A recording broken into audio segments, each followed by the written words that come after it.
20 जनवरी 1984 को Thai Airways का एक जहाज कराची से थाईलैंड के लिए उड़ा और वो 29,000 फुट की बुलंदी पर उड़ान कर रहा था। एन उसी वक्त इंडियन एयरलाइंस के एक जहाज को मुंबई से दिल्ली की तरफ जाना था और उसको भी 29,000 फुट की बुलंदी पर उड़ान करनी थी। उसकी रवानगी होने ही वाली थी कि एन वक्त पर यह मालूम हुआ कि थाई एयरवेज का एक जहाज बिल्कुल उसी डायरेक्शन में आ रहा है। अगर इंडियन एयरलाइंस का वो जहाज अपने मौजूदा प्रोग्राम के मुताबिक अपने जहाज को उड़ा लेता तो मंसूर के मुकाम के ऊपर दोनों का फजाई टकराव हो जाता। थाई एयरवेज का जहाज अपने तमाम तर मुसाफिरों के साथ तबाह व बर्बाद हो जाता और इंडियन एयरलाइंस का जहाज भी। एयर ट्रैफिक कंट्रोल को बिल्कुल एन वक्त पर जब इसकी इत्तला मिली तो उन्होंने इंडियन एयरलाइंस के कैप्टन से कहा कि तुम या तो अपने जहाज को थाई एयरवेज के जहाज से नीचे यानी कि 25,000 फुट की बुलंदी पर उड़ा लो, और अगर तुम 29,000 फुट की ही बुलंदी पर उड़ान करना चाहते हो तो अपने जहाज को आधे घंटे की तखीर से उड़ाओ। इस पर इंडियन एयरलाइंस के कैप्टन ने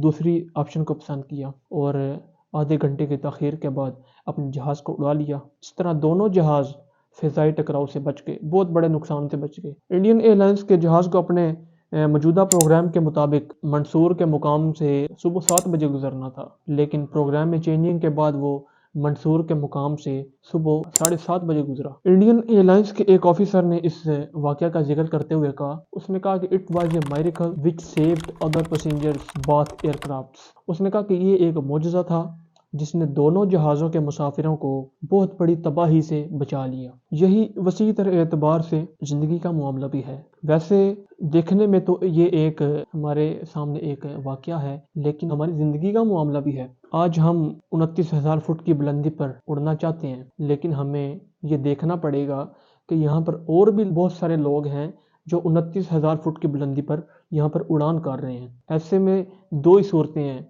या तो दूसरों का लिहाज किए बगैर अपनी उड़ान को जारी रखें और फिर तबाह होकर एक छोटी कुर्बानी की मिसाल कायम करें, या दूसरों से नीचे रहकर आगे बढ़ जाने का हौसला पैदा करें, इसका हुनर सीखें।